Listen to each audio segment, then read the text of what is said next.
이재명 후보의 그림자가 어른거리는 대장동 게이트를 비롯해서 경기도 일대의 부동산 개발 게이트의 여파로 우리 국민의힘에 의한 정권 교체의 가능성은 더욱 커지고 있습니다. 최근의 여론조사 추이를 보면 이재명 후보와의 1대1 대결 구도에서 홍준표 후보가 윤석열 후보보다 이재명 후보를 더 큰 차이로 이기는 것들이 많이 나오고 있습니다. 물론 인사를 통해 보완할 수 있다고는 하나 인사 능력 또한 갑자기 길러지는 것이 아니며 아무리 훌륭한 전문가가 있어도 지도자 스스로가 각 분야에 대한 최소한의 방향성과 검증 능력이 있어야 지휘와 관리가 되는 법입니다. 지금은 모든 국민들이 지켜보고 있기 때문에 과거 대통령의 한마디면 그대로 따르는 군사정권 때와는 다릅니다. 국정이 실험 대상이 될 수는 없지 않습니까? 제가 또 이제 안철수 국민의당 대표하고 물론 어차피 두 분이 잘 아시긴 하시고 또 연합 정치 얘기도 하셨지만 그러나 이제 또 제가 또 역할 할 수 있는 부분들도 또 하고 그 전에 이제 혹시 이제 제가 또 연결해서 말씀드릴 수 있는 부분들 김종인 대표라든지 이런 부분들도 또 제가 역할할 수 있는 부분들이 있으면 다리 역할을 할 생각입니다.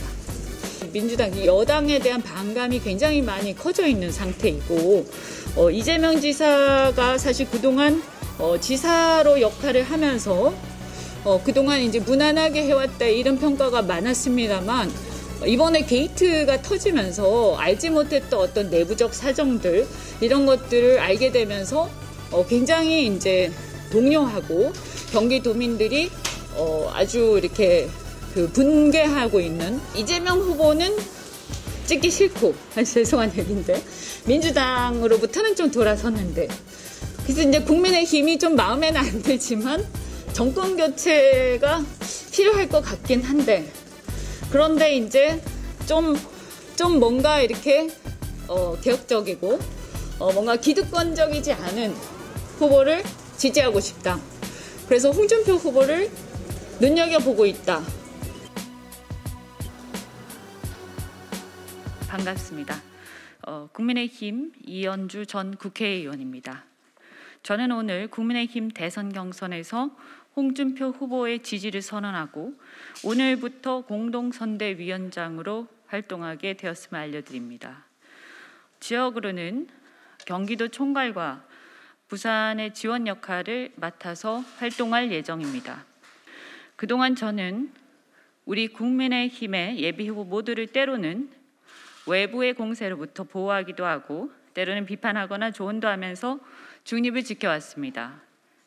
특히 누구보다도 먼저 문재인 정권과 맞서 싸워왔던 자유의 여전사, 보수의 여전사로서 반문의 기치를 들고 정권 교체의 희망을 보여준 윤석열 후보에게도 정말로 감사드립니다. 그럼에도 불구하고 이제는 윤석열 후보와 홍준표 후보 양강 중에 누가 최종 후보가 될 때 이재명 후보를 제대로 상대할 수 있을 것인가? 누가 대통령으로 당선이 되었을 때 여소야대 전국에도 불구하고 노련하게 국정을 운영할 수 있을 것인가를 냉철하게 평가해야 할 때가 왔다고 생각합니다. 저는 홍준표 후보가 비록 부족한 점이 있더라도 현실적 대안이 될 수밖에 없다는 제 생각을 말씀드리고자 합니다.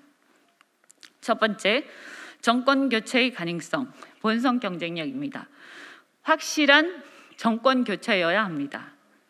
2040 세대에서의 압도적 우위, 미래 세대와 함께 해야 바람이 불고 이깁니다. 많은 젊은 세대들과 소통해 본 결과 적어도 그들의 홍 후보에 대한 지지는 역선택이 아닌 오랜 기간 함께 호흡해온 결과 만들어진 지지였습니다. 미래 세대는 좌우 이념 구분이 분명치 않고 호흡으로가 분명합니다. 지금까지의 홍 후보의 행보로 볼 때 비록 다소 거친 면이 있으나 불의와 기득권적 행태에 대해서는 단호하게 맞설 것임을 저는 믿어 의심치 않습니다. 국민 여러분, 당원 지지자 여러분 간곡히 호소드립니다. 미래 세대가 좌우 기득권 앞에서 몸부림치며 정치를 통해 조금이라도 희망을 가져보려 애쓰고 있고, 그 희망이 지금 홍준표 후보에 대한 지지로 나타나고 있음을 확인하고 있습니다.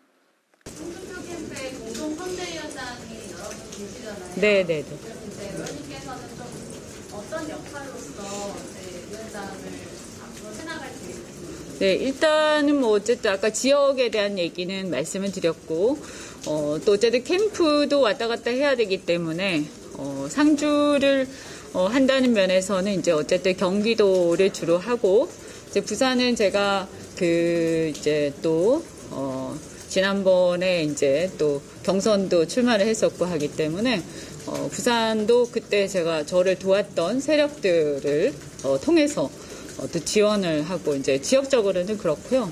그 외에는 이제 뭐 여러 가지 사실은 뭐 이렇게 한정되지 않고 필요한 부분들을 할 생각인데, 전략적인 조언이라든가 또 그다음에 최근에 이제 대장동 게이트 이런 것도 있지 않습니까? 그래서 제가 공전협이라고 공공토지 공공토지 피해자 연대가 있어요. 이제 수용되신 원주민들 단체인데 아마 몇 번 보셨을 거예요. 그래서 거기 이제 공전협에 제가 또 역할들을 맡고 같이 많이 일을 하고 있기 때문에 경기도 일대에 이제 대장동을 포함해서 경기도 일대의 그 게이트 상황, 그리고 대장동 게이트에 대한 대응 뭐 이런 것들도 좀 기민하게 할 생각입니다. 그런 부분들이 조금 더 보완이 필요할 것 같아서 그리고 이제 뭐 여러 가지 이제 뭐 정책적으로도 또 물론 청년 부분은 뭐 잘하고 계십니다만, 또 이제 저는 이제 청년이라든가 또 주변에 또 이제 주변도 그렇고 어쨌든 간에 또 이제 여성 부분이 좀 아무래도 취약하다 이런 지적들이 많아서, 그래서 2040 여성들, 조금 젊은 여성들의 어떤 정서 이런 것들을 또 조금 이렇게 전달도 하고, 그러면서도 이대남, 그러니까 이제 지금 2040의 주로 홍준표의 열성 지지층인 그 남성분들하고의 어떤 조화, 이런 것들도 또 조언을 많이 할 생각입니다. 네. 그 외에도 이제 뭐 학부모들 입장에서, 저도 학부모이기 때문에 사실은 요즘에 아까 제가 얘기를 했지만 저도 이제 40대 이제 마지막인데, 요즘 젊은 사람들은 자기 피부에 와닿는 문제 이런 것들에 굉장히 민감하거든요. 그래서 그런 문제들에 대해서 사실은 뭐 그 전에 민주당이라든지 혹은 국민의당 혹은 무당파 이렇게 해서 국민의힘을 지지하지 않았던 많은 분들이 지금은 사실 제가 주변에 보니까 홍준표 후보를 이렇게 유심히 보시는 분들이 굉장히 많습니다. 그래서 이런 분들이 무엇에 관심을 갖고 있는지 이런 것들을 또 많이 조언을 해드릴 생각입니다. 그 외에도 이제 앞으로 이렇게 혹시 이제 홍준표 후보가 이제 본선에 또 진출하시게 되면, 제가 또 이제 안철수 국민의당 대표하고, 뭐 물론 어차피 두 분이 잘 아시긴 하시고 또 연합정치 얘기도 하셨지만, 그러나 이제 또 제가 또 역할 할 수 있는 부분들도 또 하고, 뭐 그 전에 이제 뭐 혹시 이제 제가 또 연결해서 말씀드릴 수 있는 부분들, 김종인 대표라든지 이런 부분들도 또 제가 역할할 수 있는 부분들이 있으면 다리 역할을 할 생각입니다.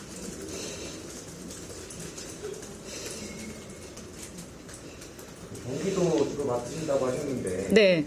경기도에서 이재명 지사하고 홍준표 의원님하고 좀 분위기 어떻게 보시는지. 경기도 같은 경우에는 지금 이제 가장 대장동 게이트가 이제 첨예하게 지금 불거진 곳이고요. 아시다시피 이제 경기도 거주민, 그러니까 경기도민들이 옛날과는 달리 대다수의 도민들 연령대가 굉장히 많이 내려가서 그래서 사실은 30, 40대가 많이 사는 곳이에요. 근데 이 부동산 문제, 거주 여건 문제 이런 게 전혀 해결되지 않은 상태에서 이번에 게이트가 터졌기 때문에 실제로는 이제 민주당, 여당에 대한 반감이 굉장히 많이 커져 있는 상태이고, 이재명 지사가 사실 그동안 지사로 역할을 하면서 그동안 이제 무난하게 해왔다 이런 평가가 많았습니다만, 이번에 게이트가 터지면서 알지 못했던 어떤 내부적 사정들, 이런 것들을 알게 되면서 굉장히 이제 동요하고 경기도민들이 아주 이렇게 분개하고 있는 그런 상황이에요. 예를 들어서 이렇게 신도시나 새롭게 이제 개발을 했을 때, 공공 개발을 했을 때요. 지금 대장동 게이트를 보시면 아시겠지만 원주민들한테는 굉장히 헐값에 수용을 하고, 그 다음에 분양을 할 때는 시세에 가깝게 분양을 하고, 그러니까 헐값에 수용을 해서 공공 개발한다고 해놓고 강제 수용해놓고 그 다음에 그것을 분양을 할 때는 그다지 싸지도 않아요. 그리고 이번에 대장동 개발하면서 제가 이제 대장동 개발 관련해서 원주민들도 만나보고 이렇게 했지만, 실제로 거기 가보면 그 송전탑이라든가 터널이라든가 여러 가지 그 인프라, 교통 인프라든가 이런 것들이 아주 부실하기 짝이 없습니다. 그러면 이제 응당 그 분양할 때 분담금이라든가 교통 분담금이라든가 이런 걸로 분양 대금에 포함이 되든 결과적으로는 그럼 자기들 수익에 감해서 들어갔었어야 되는 것들이 지금 많이 부실하게 되면서 빠져 있다 이런 얘기거든요.